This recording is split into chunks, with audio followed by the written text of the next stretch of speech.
The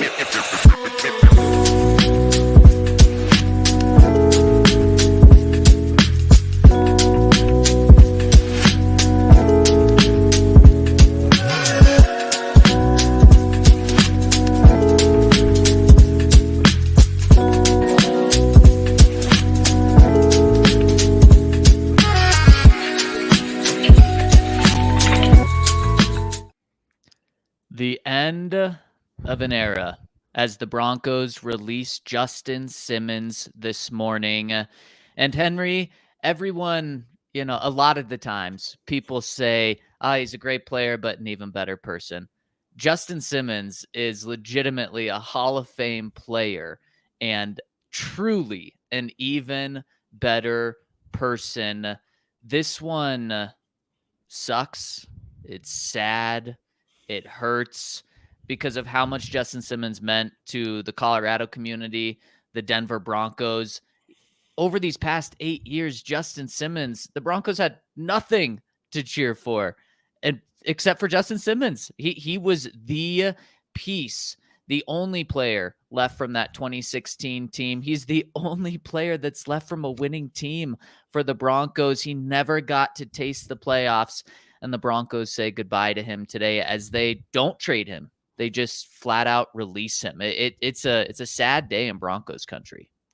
Yeah, it's a sad day, but at the same time, I think people have been asking for a rebuild for a long time, and it's a lot easier to ask for a rebuild than it is to realize what it's actually going to be like. But yeah, I mean, this is just how it goes as you move on from your better players. I mean, Justin's been a captain for forever. He's been the Broncos' best player, maybe half the seasons he's been in Denver. But this is how you turn a page, because he's 30 now. And by the time the Broncos have things figured out, he's going to be, I think, like 32, 33 in 2026. So it's definitely a tough decision, but the Broncos, they needed to clear $20 million in cap space by Wednesday. And you can't trade people to do that. And so you have to take your pick. Who are you going to cut? Who you're going to hold on to and try to trade?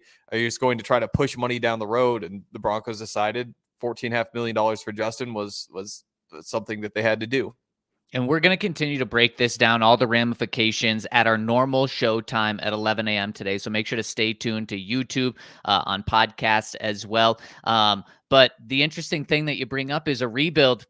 That's not what Sean has said. That's not what they said 2 days ago when they released Russell Wilson. So we'll get into that conversation of, okay, are they finally rebuilding? Or do they think that this move is just a smaller move? But the big question with this that a lot of fans want to know, Henry, is they're releasing Justin Simmons? Wasn't Justin Simmons like one of the most valuable players that the Broncos had, especially not on a rookie contract? Why in the world couldn't they trade him? And there's a couple of reasons to this. You look what's happened since the Broncos released Russell Wilson. So in just the past 2 days, so many big time safeties have hit the market. You see the Bills release so many good players that are still good players yesterday, including a couple of safeties. The safety market is flooded. So teams across the NFL didn't say Justin Simmons isn't good. They said, wait, the Broncos might have to just release Justin Simmons. We're not going to give up a second-round pick, a third-round pick, and then take on Justin Simmons' final year of his deal. We're just going to wait until the Broncos release him because there's so many other safeties there. So with how many safeties were available on the open market, that really hurt the Broncos' ability to trade him. Yeah, well, and what they might have been saying is we can give you a fifth-round pick or a sixth-round pick for him. And the Broncos said, we need $20 million by Wednesday. And so if you can get a fifth for Justin, but you can get a fourth for Courtland Sutton and a third for Jeudy, and you have to move on from those three guys, but you've got to make however many moves you've got to make to get under the cap by Wednesday. I mean, then you just do the math and decide that releasing Justin is the way to go. And it might not have been that, maybe there is something to like letting him pick where he wants to go. All of that stuff seems unlikely in the NFL, but yeah, I mean, this it sucks to lose a really good player, and the Broncos are going to be a much worse football team because of it. But there's when you're sitting in this situation the Broncos are sitting in, you have to do things that are going to make you worse. Like there's no way around it this season. Yeah, and it's going to save the Broncos $14.5 million against the cap. And now they have a big question mark at safety, which we'll get into later in the show. Another thing that I found out over the past couple of weeks is Sean Payton does not value the safety position in the way that Justin Simmons' contract had. Justin was meant to was a $18 million cap hit this year if he stayed on the roster. By releasing him, the Broncos save $14.5 million, and on top of that, they only have just over $3 million in dead cap. And we know, as you said, Henry, the Broncos have to get under the cap by next Wednesday. And this was a thing that just aligned with Sean Payton's values on how to build a football team. He does not value the safety position in terms of paying a guy $18 million. And the Broncos had to make a decision whether it was on Justin, whether it was on Garett Bolles, whether it was on Courtland Sutton and or Jerry Jeudy. And there's still going to be moves that are made, which we'll get into later today. But Justin is by far, in my opinion, the biggest move that the Broncos could have made, whether it was a trade or release. A release just hurts even more because, again, you look around and you say the best player on the Broncos outside of Pat Surtain, who's on a rookie deal and who was really off the table, was Justin Simmons. And the Broncos got nothing in return for him. Yeah. Yeah, no, it stings for sure. But that's and also, Henry, one more thing.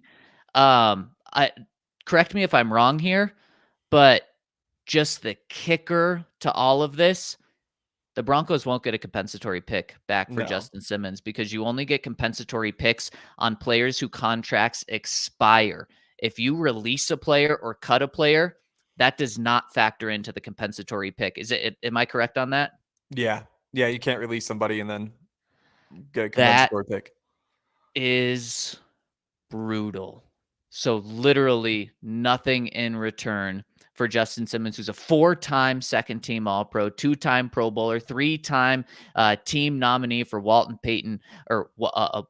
Payton Man of the Year. He's incredible in the community. This day just sucks, but we knew moves like this were going to come after releasing Russell Wilson and having $85 million in dead cap. But this one is the worst of them. It's because it's not only Justin Simmons, but it's you got nothing in return. Henry, you don't seem as down on the move. I mean, we knew they were going to have to do something. We didn't know necessarily if it'd be Justin or if they'd find other ways. I dropped my mock off season and I thought they'd be able to trade him, but I had Justin gone and Bolles gone and Sutton gone and Jeudy gone. Like, it's not going to be fun, but this is just kind of the stage the team is in when you've got that whole kind of era of players, those guys from 2016, 2017, who the Broncos are just not in a situation where they're ready to win a bunch of football games. And so are you going to hold on to them and let them finish their careers out here in Denver while you continue to lose football games? Or are you going to let them go so that they can go play for a good team while you're a bad team and hopefully get something in the return? But $14.5 million in cap space is a big return. Like that's a lot of money. And it's obviously not exciting or fun or anything because you're not going and spending that money, but you are going to have to either make really tough decisions over the course of this next week, or you're going to have to push a bunch of salary cap from this season to the future. You could have gone and given Justin Simmons an extension and then taken his cap hit down to $5 million this year, but then you have to pay that entire extension afterward. Plus you have to pay the other $10 million that you just knocked out. So to me, the options were you either just tear this thing down or you push all of your bills to the future. And one of those things makes way more sense than the other. So, I don't disagree with anything you're saying, Henry, but that is not what the Broncos are saying, which is just so interesting. Maybe we have to believe in their actions and not their words, but Sean Payton's words got him in a lot of trouble last year when he set expectations much higher than I think even Broncos Country had him at. And that's what that's something we're going to have to see what their reaction is moving forward and what their true words, how they match, because 2 days ago, Sean Payton released a statement and George Paton and said, as we move forward, we are focused on building the strongest team possible for the 2024 season and beyond. And we're excited to improve this offseason. We'll have the flexibility to get better through the draft and free agency. That's just what's so frustrating and confusing about this to me. If they were to accept a little bit of a rebuild, doesn't have to be a rebuild, reboot, whatever the hell you want to call it, and just take a step back from this 2024 season, okay, I totally get it. But 2 days ago, they said they're focused on making the strongest team this year. You cannot convince me that's the case without Justin Simmons on this team. The Broncos have a lot of questions moving forward. Who else is going to be cut? Could it be Courtland Sutton? Could it be Jeudy? Could it be Tim Patrick, Garett Bolles? There's a lot of names that the Broncos could go after and continue to make moves with. But how are they going to replace Justin Simmons? I mentioned there's a lot of safeties on the open market. Do they go out and try to get a cheaper veteran safety, or is it about re-signing PJ Locke? All of those questions and much more we're going to hit at 11 a.m. Denver time. Thank you so much for tuning in on this emergency podcast. We wanted to talk to you guys right away. We're going to be back with Todd Davis, a former teammate of Justin Simmons. There's going to be big conversations to break all of this down even more at 11 a.m. Make sure to stay tuned to DNVR Sports on YouTube. Thank you all so much for rolling with us on this emergency podcast.